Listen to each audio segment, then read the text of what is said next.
बैंगनी सूर्य ग्रोटो स्वर्ग। उसे आखिरकार समझ में आ गया कि यह कोई संयोग नहीं था कि वह ली जियाउन और अन्य लोगों से मिला था। उनका संप्रदाय पास में ही था। ये फैन ने पलटकर जाना चाहा। वह ली शियाउन के संप्रदाय से जुड़ना नहीं चाहता था।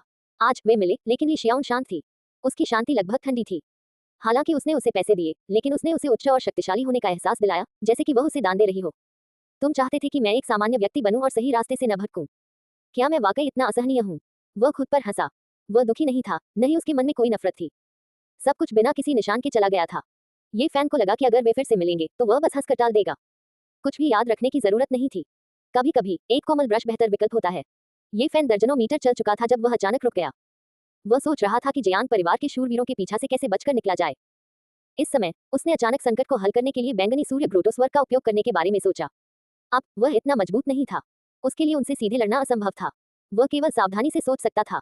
उसने खुद से कहा, कोई कारण होगा कि मैं उनसे बच नहीं सकता। चाहे वे कितने भी मजबूत क्यों न हो, उनके पास सुरागों का पता लगाने के लिए इतनी तेज आध्यात्मिक इंद्रियां नहीं हो सकती। ये फैन को लगा कि पर्पल सन ग्रोटो हेवन यान देश के 6 ग्रोटो हेवन में से एक है। आसपास के पहाड़ों और नदियों पर दाव पैटर्न उकेरे गए होंगे, जो एक रहस्यमयी शक्ति को संघनित करके अपनी खुद की दुनिया बनाते होंगे। अगर वह गहराई में प्रवेश करता तो वह बाहरी दुनिया से संपर्क काट सकता था। बुरा नहीं है, मैं इस जगह का उपयोग कर सकता हूँ। ध्यान से सोचने के बाद ये फान पर्वत श्रृंखला की गहराई में चला गया। कितनी सघन आध्यात्मिक की हुई, जैसी कि एक गुफा स्वर्ग से अपेक्षा की जाती है। इस समय आकाश पहले से ही अंधेरा था। हालांकि पहाड़ों के बीच अभी भी बैंगनी गैस देखी जा सकती थी। बैंगनी सूर्य ग्रोटो स्वर्ग अपने नाम के अनुरूप था।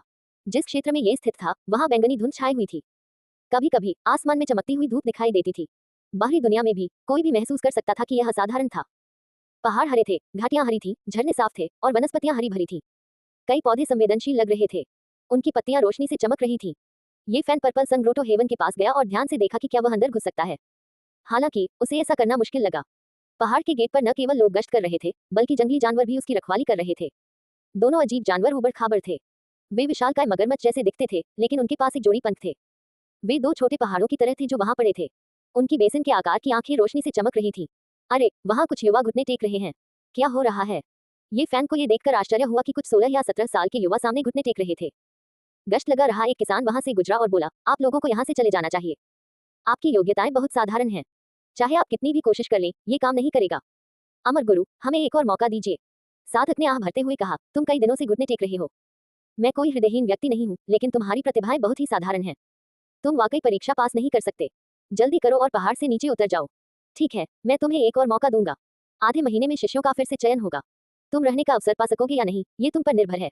ठीक है, मैं तुम्हें एक और मौका दूंगा। अब से आधे महीने बाद हम फिर से नए शिष्यों का चयन करेंगे। तुम इस अवसर का लाभ उठा पाओगे या नहीं, ये तुम पर निर्भर है।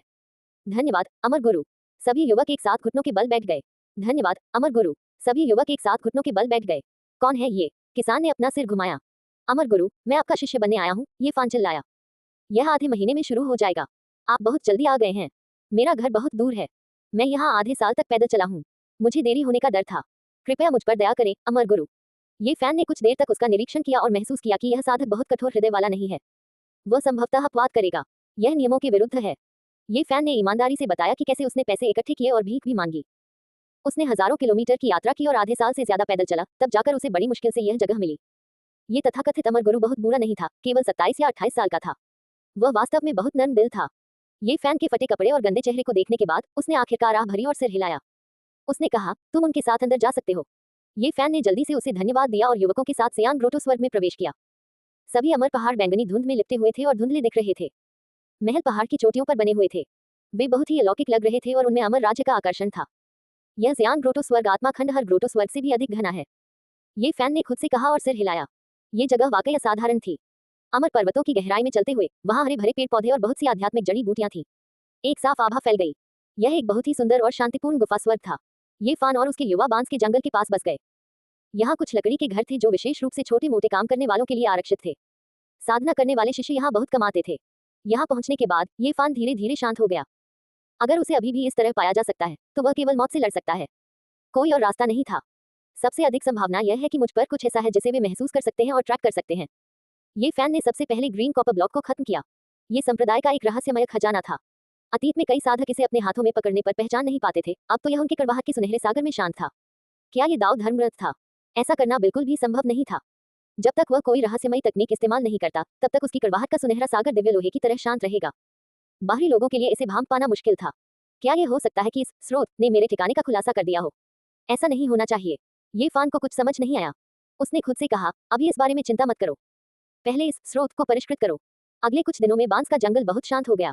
कोई भी बाहरी व्यक्ति उसे परेशान करने नहीं आया। ये खेती के लिए बहुत उपयुक्त जगह थी। जियांग परिवार के शक्तिशाली शूरवीर उसे खोजने नहीं आए। ये फैन ने स्रोत को परिष्कृत करना शुरू कर दिया। हर बार वह इसे अपनी हथेली में मजबूती से पकड़ता और सावधानी से पिघलाता। वह हर दिन थोड़ा सा पिघलाता था। उसे डर था कि अगर वह बहुत उग्र हो गया तो स्रोत में मौजूद विशाल जीवनसार बाहर निकल जाएगा, जिससे स्रोत शक्ति की लहर पैदा होगी और खोज की जाएगी। छठे दिन चमकीला चांद आसमान में था। ये फान ने स्रोत की थोड़ी मात्रा को परिष्कृत किया।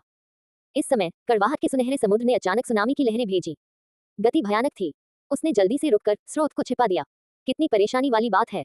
उसकी खास काया ने उसे थोड़ा असहाय महसूस कराया।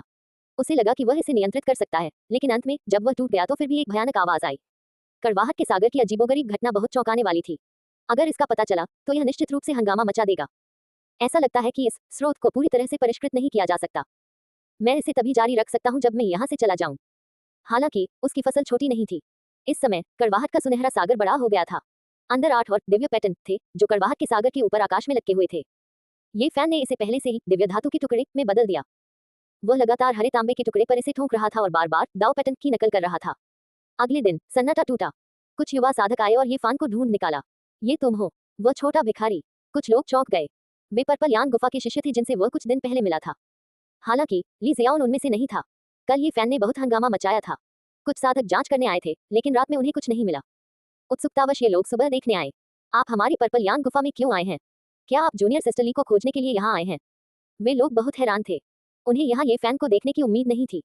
तुम्हारे पर्पल यांग गुफा के संप्रदाय गुरु ने संयोग से मुझसे मुलाकात की। उन्होंने कहा कि मेरे पास असाधारण प्रतिभा है और मुझे एक शिष्य के रूप में लेने पर जोर दिया। ये फैन ने लापरवाही से एक कहानी बनाई। कुछ लोगों ने स्वाभाविक रूप से उस पर विश्वास नहीं किया। उन सभी के चेहरे पर अप्रिय भाव थे। महिलाओं में से एक ने गहरी आवाज में कहा, छोटे भिखारी, तुम्हारी चमड़ी वाकई बहुत मोटी है। इस समय बांस के जंगल में एक अधेड़ उम्र का आदमी दिखाई दिया। उसने कुछ बार उस क्षेत्र का चक्कर लगाया और फिर रुक गया। उसने कहा, मुझे स्रोत की आभा महसूस हो रही है। नमस्कार चाचा गुरु। कुछ युवा शिष्यों ने जल्दी से सिर झुकाया। ये फैन को तुरंत झटका लगा। इस व्यक्ति की आध्यात्मिक समझ बहुत तेज थी। उसने पहले ही स्रोत को सील कर दिया था, लेकिन फिर भी उसे इसका एहसास हुआ। इतना विनम्र होने की कोई जरूरत नहीं है। इस अधेड़ उम्र के आदमी का चेहरा सुर्ख लाल था और बाल काले थे। हालांकि उसकी आंखें बहुत बूढ़ी थी। यह उसकी उम्र से मेल नहीं खाती थी। इस व्यक्ति की असली उम्र शायद 70 या 80 साल से ज्यादा होगी। ये फैन ने मन ही मन अनुमान लगाया। उसे लगा कि यह कोई भयानक विशेषज्ञ है। यह आप पर है। उसने ये फैन को घूर कर देखा। नमस्कार सीनियर। ये फैन ने सिर झुकाया। तुम मेरी जियांग गुफा के शिष्य नहीं हो? नहीं। अधेड़ उम्र का आदमी बिना हिले डुले ये फैन के सामने आ गया। ऐसा लगा जैसे वह अंतरिक्ष से यात्रा करके आया हो। उसने ये फैन की कलाई पकड़ ली। वरिष्ठ आप। ये फैन चौंक गया। उसे लगा कि वह हमला करने वाला है। आपका शरीर। अधेड़ उम्र के व्यक्ति ने चौंकते हुए भाव प्रकट किए। फिर उसने अपना सिर हिलाया और आह भरी। ये स्पष्ट था कि वह अनुभवी और जानकार था। उसने तुरंत निर्णय ले लिया। उस समय ये फैन बेहद घबरा गया था। सौभाग्य से उसका कड़वाहट का सागर एकदम शांत था। अंधकार ने कड़वाहट के सुनहरे सागर को जमा दिया था। ऐसा लग रहा था जैसे वह मौत की भूमि में बदल गया हो। जब अधेड़ उम्र के व्यक्ति ने वहां खोजबीन की तो उसे कुछ भी असामान्य नहीं मिला। इससे ये फैन को आश्चर्य हुआ। यहाँ तक कि जब उसने अपनी ताकत छिपाने की कोशिश की तब भी वह ऐसे विशेषज्ञ की व्यक्तिगत जांच से मूर्ख बन गया। क्या आपके पास स्रोत का कोई टुकड़ा है? मध्यम आयु वर्ग के व्यक्ति ने पूछा। ये देखकर कि वह इसे छिपा नहीं सकता, ये फैन ने छोटा लकड़ी का बक्सा निकाला और कहा, मुझे नहीं पता कि यह स्रोत है या नहीं। यह मेरे परिवार में चली आ रही बात है। अधेड़ उम्र के आदमी ने लकड़ी का बक्सा खोला और देखा। उसने कहा, हाँ ये एक स्रोत है। हालांकि यह शुद्ध नहीं है, फिर भी ये बहुत दुर्लभ है। मुझे आश्चर्य है कि क्या आप इसे देने को तैयार हैं। यह तुम खेती नहीं कर सकते, इसलिए यह स्रोत तुम्हारे लिए बेकार है। चिंता मत करो, मैं तुम्हें नुकसान नहीं होने दूंगा। यदि तुम इसका आदान प्रदान करने के लिए तैयार हो तो तुम्हारे पास इतना धन होगा कि तुम 10 जन्मों में भी खर्च नहीं कर पाओगे। लेकिन मैं इसे बदलना नहीं चाहता। ये फैन परेशान दिख रहा था। हालांकि उसने स्पिरिट रूइंग गुफा में प्रवेश करने के बाद जियांग परिवार के शूरवीरों से अस्थायी रूप से छुटकारा पा लिया था, लेकिन उसे स्रोत को उजागर करने की उम्मीद नहीं थी। इससे वह असहाय महसूस कर रहा था, लेकिन वह कुछ नहीं कर सकता था। क्या तुम सच में इसे बदलना नहीं चाहते? अधेड़ उम्र के आदमी ने शांति से पूछा। उसने ये फैन पर दबाव डालने के लिए अपनी शक्ति का इस्तेमाल नहीं किया। मैं भूल जाओ। अगर ऐसा है तो मैं तुम्हें मजबूर नहीं करूंगा। ये सिर्फ स्रोत का एक टुकड़ा है, यह मेरे लिए जरूरी नहीं है। इतना कहकर वह पलटा और चला गया। कुछ ही कदम चलने के बाद वह सबकी नजरों से ओझल हो गया। ये फैन का दिल धड़क उठा। ये निश्चित रूप से एक विशेषज्ञ था। छोटे भिखारी, मुझे उम्मीद नहीं थी कि तुम्हारे पास कोई स्रोत होगा। स्रोत का एक अशुद्ध टुकड़ा भी एक स्पिरिट दवा से अधिक कीमती है। सभी युवक युवतियों के चेहरे पर अजीब भाव थे। उन्हें उम्मीद नहीं थी कि ये फैन के पास कोई स्पिरिट आइटम होगा, इसलिए उनमें से कुछ लोग उसे पाने की लालसा से खुद को नहीं रोक पाए। छोटे भिखारी, तुम सच में अवसर को पकड़ना नहीं जानते। क्या तुम जानते हो वह व्यक्ति कौन था? वह ज़ियान गुफा का दूसरा सबसे शक्तिशाली विशेषज्ञ है। उसने केवल 100 साल से थोड़ा अधिक समय तक साधना की है, लेकिन वह पूर्वजों से भी अधिक शक्तिशाली है। यदि आपने उसे स्रोत दे दिया होता, तो आप ऐसे व्यक्ति के साथ अच्छे संबंध बना पाते और लाभान्वित होते। सभी युवक युवतियों ने अपनी अपनी शर्तें रखी और इस स्रोत को प्राप्त करना चाहते थे, लेकिन ये फैन सहमत नहीं हो सका। उनके जाने के बाद ये फैन ने खुद से कहा, हालांकि मैं जियान परिवार के शूरवीरों से अस्थायी रूप से बच गया हूँ, लेकिन मैंने स्रोत को उजागर कर दिया है। मुझे आश्चर्य है कि क्या कोई परेशानी होगी। 1 घंटे बाद ली जियाओन बांस के जंगल में दिखाई दिया। उसके साथ वे युवक और युवतियां भी थे जो अभी अभी वहां से निकले थे। ली शियाओन ने ये फैन से यह नहीं पूछा कि वह यहाँ क्यों है। उसने शांति से कहा, ये फैन, तुम साधना नहीं कर सकते, इसलिए इस स्रोत का होना बेकार है। तुम इसे 10 जन्मों के भाग्य के लिए क्यों नहीं बदल लेते?